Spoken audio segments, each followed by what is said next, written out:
بسم اللہ الرحمن الرحیم۔ السلام علیکم۔ حکایات رومی۔ مولانا جلال الدین رومی رحمۃ اللہ علیہ فرماتے ہیں، ایک مرتبہ ایک آدمی ایک طرف بیٹھا ہوا تھا اور اس کے سامنے اس کا کتا پڑا ہوا تھا جو کہ حالت نزا میں تھا اور مرنے والا تھا۔ کتے کا مالک اپنے کتے کی اس حالت کو دیکھ کر اس قدر غمزدہ تھا کہ وہ روئے جا رہا تھا اور ساتھ ہی ساتھ میں گریہ وزاری کر رہا تھا کہ ہائے میرا کتا کتنا بہادر تھا، یہ مجھے بے حد عزیز تھا۔ اسی دوران ایک فقیر کا وہاں سے گزر ہوا۔ اس نے اس آدمی کا شور شرابہ سن کر وہاں رک گیا اور اس سے اس قدر رونے کی وجہ پوچھی تو اس نے کہا، میں اس لیے رو رہا ہوں کہ میرا کتا مر رہا ہے اور میں اس کے لیے بے حد پریشان ہوں، کیونکہ حقیقت میں یہ کتا نہیں میرا شیر تھا۔ اس میں کیا قوت تھی، کیا اس کی روشن آنکھیں تھیں، کیا اس کی رفتار تھی کہ ہرن کو بھی پیچھے چھوڑ دیتا۔ اس کی اس قدر تعریف بیان کرنے کے بعد اس نے پھر سے گریہ وزاری شروع کر دی کہ ہائے یہ آج مر رہا ہے۔ فقیر نے کتے کے مالک سے دریافت کیا کہ اس کو مرض کیا ہے جس کے سبب یہ مر رہا ہے۔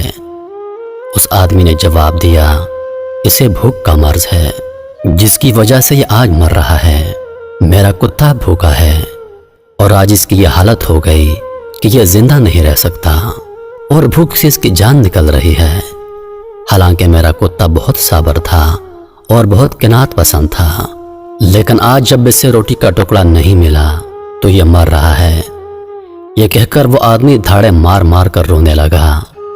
فقیر نے اسے تسلی دیتے ہوئے کہا، دیکھو اگر اس کی حالت پر تقدیر غالب آ گئی ہے اور اس بھوک کی وجہ سے اس کی موت واقع ہونی ہے تو بس تم صبر کرو، کیونکہ ایسی صورت میں صبر کے علاوہ کوئی چارہ نہیں۔ ابھی فقیر نے اسے یہ الفاظ کہے تھے کہ اچانک اس کی نظر کتے کے مالک کی کمر پلٹ کے ہوئے ایک تھیلے پر پڑی۔ فقیر نے تعجب سے پوچھا، یہ تمہاری کمر کے پیچھے پوٹلی میں کیا ہے؟ اس آدمی نے جواب دیا، اس میں کچھ روٹی کے ٹکڑے ہیں جو کہ میں آئندہ وقت آنے پر کھاؤں گا۔ اس کے علاوہ اس پوٹلی میں کچھ کھانے پینے کی چیزیں ہیں۔ یہ سن کر فقیر کو بہت غصہ آیا اور کہنے لگا، اے ظالم آدمی، تمہارا کتا بھوک سے مر رہا ہے اور تم کہتے ہو اس کے لیے کچھ کھانے کو نہیں، جبکہ تمہارے پاس تو روٹی ہے تو اسے کھلاتے کیوں نہیں؟ تمہارا کتا تو شیر ہے اور تمہیں اس سے اتنی محبت ہے کہ اس کے لیے رو رہے ہو، جبکہ تمہارے پاس روٹی ہے تو اسے کھلاتے کیوں نہیں؟ اس پر خود غرض انسان نے جواب دیا، مجھے میرے کتے سے محبت ہے لیکن اتنی نہیں کہ اپنے پیسوں کی لگی روٹیاں میں اسے کھلا دوں۔ فقیر بولا، تم کیسے بدبخت انسان ہو، تمہاری عقل پر لعنت پڑی ہوئی ہے۔ تم اتنی محبت دکھا رہے ہو لیکن ایک روٹی کا ٹکڑا نہیں دے سکتے تاکہ وہ بھوک سے نہ مرے۔ وہ آدمی بولا، روٹیاں تو میں نے پیسوں سے خریدی ہیں اور آنسو تو مفت میں آ جاتے ہیں، اس لیے میں رو رہا ہوں۔ مفت کے آنسو بہانا تو آسان ہے جبکہ روٹی کا ٹکڑا مہنگا ہے۔ اب مجھے اس سے اتنی محبت نہیں کہ اسے اپنی روٹی کا ٹکڑا کھلا دوں، بس اس پر تقدیر غالب آ رہی ہے تو میں اسے تقدیر کے سپرد کر رہا ہوں۔ فقیر نے کہا، اے ظالم آدمی، جن آنسوؤں کو تم مفت کا سمجھتا ہے تو جانتا تک نہیں کہ ان کی قیمت کیا ہے۔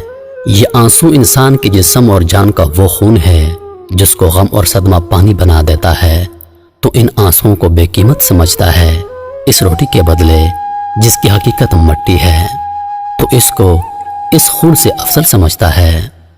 تیری تو عقل میں فطور ہے، تجھے ان آنسوؤں کی قیمت معلوم نہیں جو تو مفت میں بہا رہا ہے۔ یہ آنسو تو جگر کا وہ خون ہوتے ہیں جن کو اللہ تعالیٰ انسان کے صدمے اور غم کے سبب پانی بنا دیتا ہے اور وہ آنکھوں سے بہتا ہے، اور تو ان کو مفت سمجھ کر ضائع کر رہا ہے۔ کاش کہ تجھے آنسوؤں کی قیمت کا اندازہ ہو جاتا۔ یہ کائنات کے سب سے قیمتی موتی ہوتے ہیں جن کو تو اپنے رب کے سامنے پیش کرتا ہے، اور تو روٹی کے ٹکڑے کو اہمیت دے رہا ہے کہ جس کی حقیقت صرف مٹی ہے۔ بھلا مٹی خون کا کیا مقابلہ کرے گی؟ فقیر نے اسے کہا اور ڈانٹا، مولانا جلالالدین رومی رحمۃ اللہ علیہ اس کا نتیجہ نکالتے ہیں کہ آج کا انسان ہمدردی تو کرتا ہے مگر صرف زبان کلامی، مگر ہمت اور حیثیت ہونے کے باوجود کسی غریب یا پریشان حال کی مدد نہیں کرتا، بلکہ الفاظوں سے ہی اس کا مداوع کرتا ہے۔ غم کا دکھاوا اور درد بھرے الفاظوں کے بجائے اصل بات یہ ہے کہ اگر کسی کی عملی مدد کر دی جائے تو وہ زیادہ بہتر ہے۔ جس آدمی کی جو ضرورت ہو وہ پوری کر دینا اللہ کے نزدیک سب سے زیادہ بہتر عمل ہے۔ جب آپ کسی کی مدد کرو گے تو خود ہی اس کے آنسو تھم جائیں گے، اور کسی کی مدد کرنے کا بدلہ اللہ سے بہتر اور کون دے سکتا ہے۔ میں امید کرتا ہوں کہ ویڈیو آپ دوستوں کو پسند آئی ہوگی۔ ویڈیو پسند آ جائے تو لائک اور شیئر ضرور کر دیجیے گا، اور آنے والی نئی ویڈیوز کے لیے ہمارے چینل کو سبسکرائب کر دیں اور ساتھ میں موجود گھنٹی کے بٹن کو ضرور دبا دیں تاکہ ہماری ہر نئی آنے والی ویڈیو سب سے پہلے آپ تک پہنچے۔